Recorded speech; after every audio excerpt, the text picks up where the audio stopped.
What's going on, everyone? Welcome back to another Souls-like build video. Playing Lords of the Fallen again. And the name of this build I chose is the Poisonous Strength build. Alright, let's check out this build, see what we're rocking, see what the stats are. We are level 62. Our strength is at 29, vitality is 21, 18 faith, 20 endurance, 8 agility, and 0 luck. So, let me go over real quick which points I put into which attribute first through my playthrough. So, I initially started with vitality, jumped that up to 20, and then after I did 20 into vitality, which kind of made me more of a tank, it made it way harder for the enemies, the NPCs in the game to kill me. I will say that because we are wearing heavy armor with this build. And then after the 20 points dumped into vitality, I jumped strength up to 25. After strength, I went into endurance and jumped that up to 15.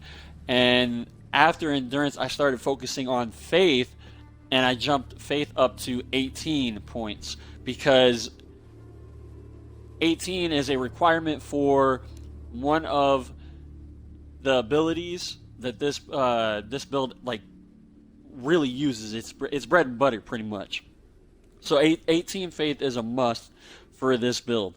After I did the 18 faith, I jumped back to endurance, jumped that up to 20, and then after the endurance, I just pumped 4 more points into strength, which I believe I found that around 28, 27 strength, there's a hard cap for the primary weapon that this build uses. So that's another thing to take note as well, guys. So let's jump over to our ability tree. We are using the Brawling ability tree, and we're not really using anything besides the Rage ability, which, let me read the description real quick. A surrounding force that gives more damage, attack power, and removes energy restrictions.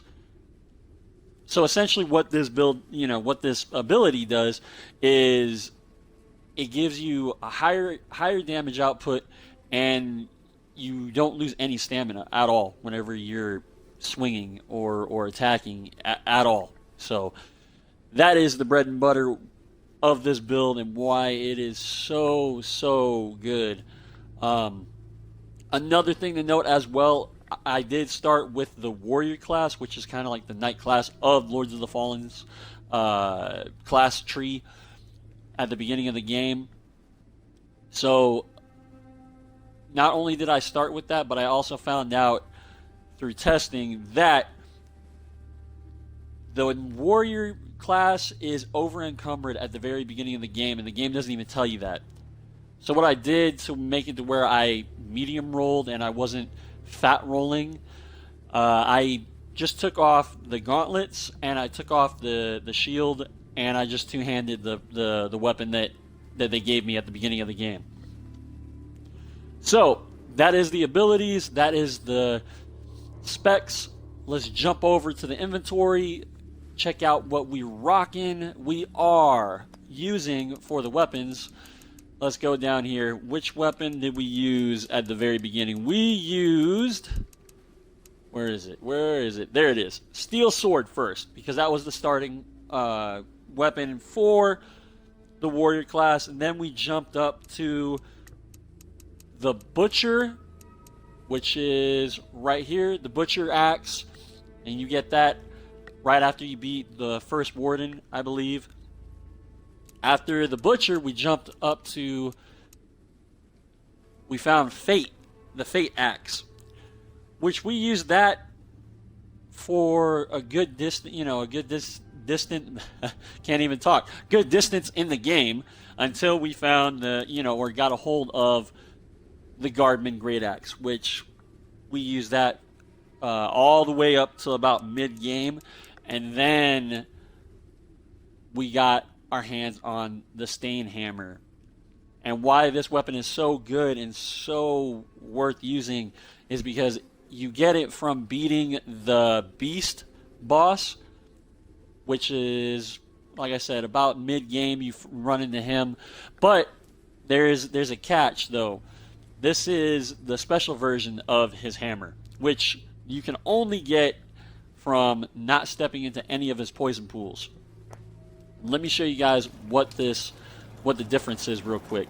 The difference is whenever you two-hand it and you hit the heavy attack, it actually leaves a poison pool on the ground for your enemies. And if they walk into it, they get poisoned and take tick damage appropriate to their max health bar. Alright, then let's see. Our gauntlet. For our gauntlet, we are using the projectile version because if you don't know, explosive, you have to be like really, really close, and blast is kind of like a grenade. It's just not worth it. So we have a common poison rune on the gauntlet to give it more of a boost in poison for our stain hammer. Now with this rune, with the gauntlet having the poison rune on it, not only does it drain the enemy's health, but like it says in the description right there on the screen, poisons the target, slowing it down. And it does slow the target down pretty significantly. You can definitely see it if you pay attention. Oh, whoops. Let's see. And then for our trinket, we are using... Wrong thing. We are using the Faithful Disciple because this ring regenerates our energy, which we are using for both the gauntlet and as well as the Stain Hammer's heavy attack. So that is a must for this build. Now, jumping over to armor. Let me go over real quick which armor set we were using at the very beginning of the game up until you get the armor set that we are rocking currently. So, first, we started out, of course, with the warrior armor. And then after we beat the first warden, you actually run across a chest that has the symmetry armor. So we started using that for a while. And then about, I would say, once you get to the Rogard realm, you find the harmony armor. We were using that for a while. And then we ended up finding the Living Legend heavy armor. And that is pretty much what we rocked until the end of the game, and we beat it.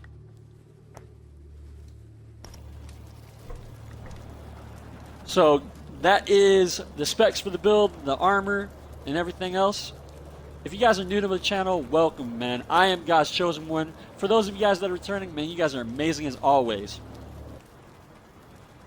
If you guys like Souls-like, and RPG content, such as builds, guides, and tips and tricks videos, consider subscribing because that's the kind of content that I put out on this channel. Anyways, guys, we're gonna jump in to this second, the second boss fight, the commander, see what we can do. Show you guys what this build can do real quick. Alright, we're gonna hit him with this. Nope. He's gonna try.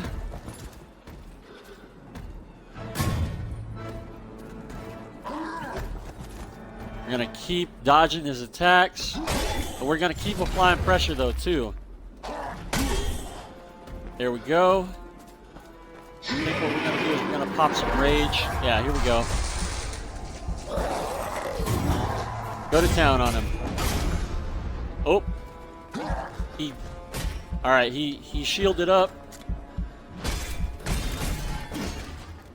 Ow. Look at how much damage he does, though. He doesn't do squat.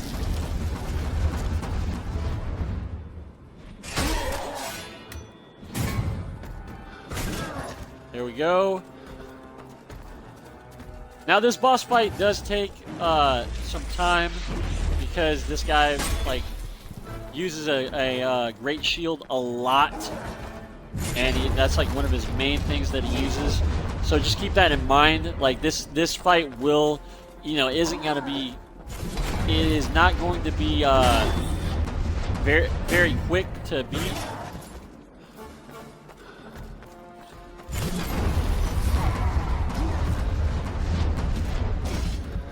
Ow.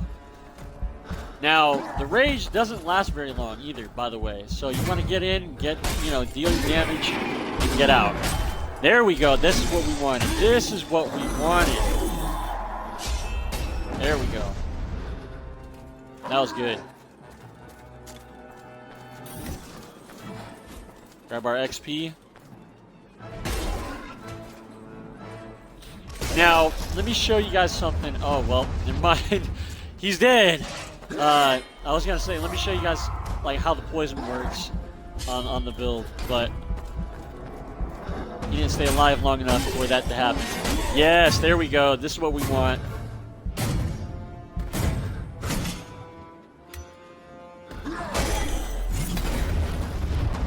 Oh, we got hit there. It's okay. I'm gonna pop a potion. Doesn't do very much damage to us. Get our hits in right there.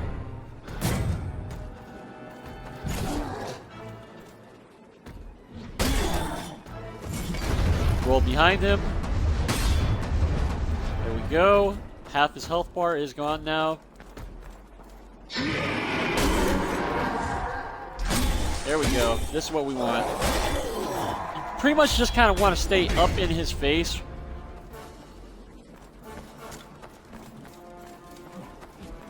Alright, let's see this poison going. This poison action. There we go. Nope, that's not it. You got hit by it, but...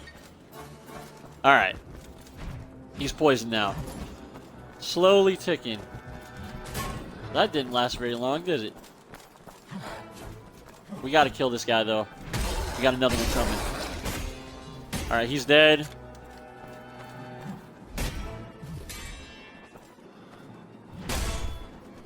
Backstab him. There we go. Get your damage in whenever his shields are gone. Or at least try to.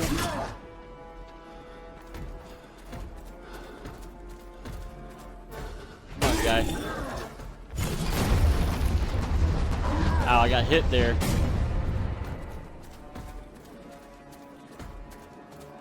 Now, you don't want to pop rage until he does something like that. And then whenever he does something like that, then pop it. Because you don't want to be left wide open. That goes for any ability. There we go. This is what we want.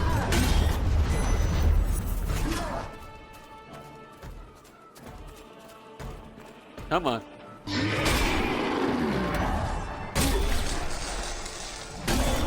There we go. Last little bit of health. Gotta heal up.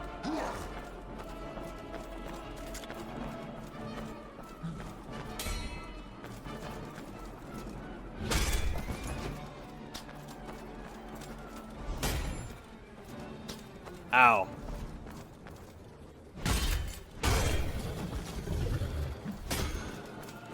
Alright. Enough. There we go.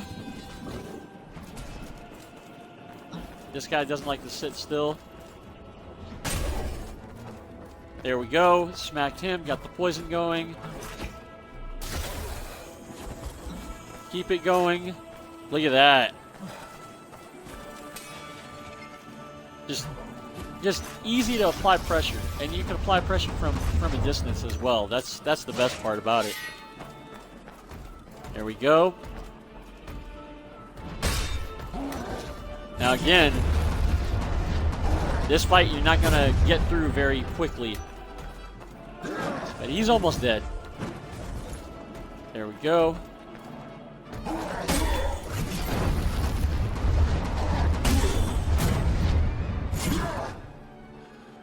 Smacked us. I'm gonna pop rage. You got hit. Damn it.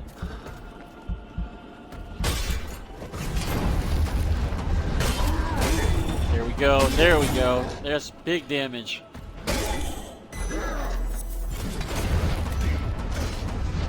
Wow, I got hit by both those right there. Okay.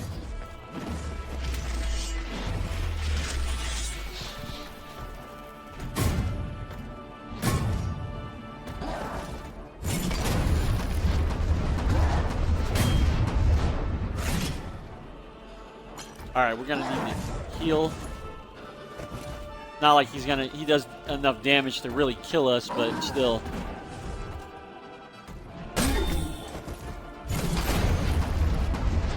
Damn, he keeps hitting us.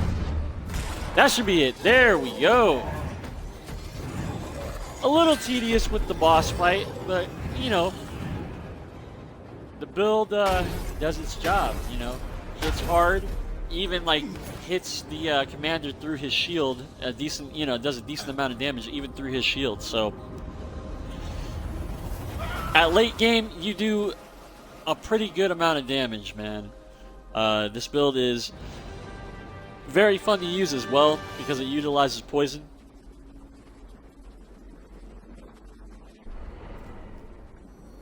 Anyways, guys, that's my Lords of the Fallen PvE build. That's it. Catch you on the next one. Peace. Cause I dream so much, I went through so much, I regret so much, yeah. Lord, feel you heal my soul.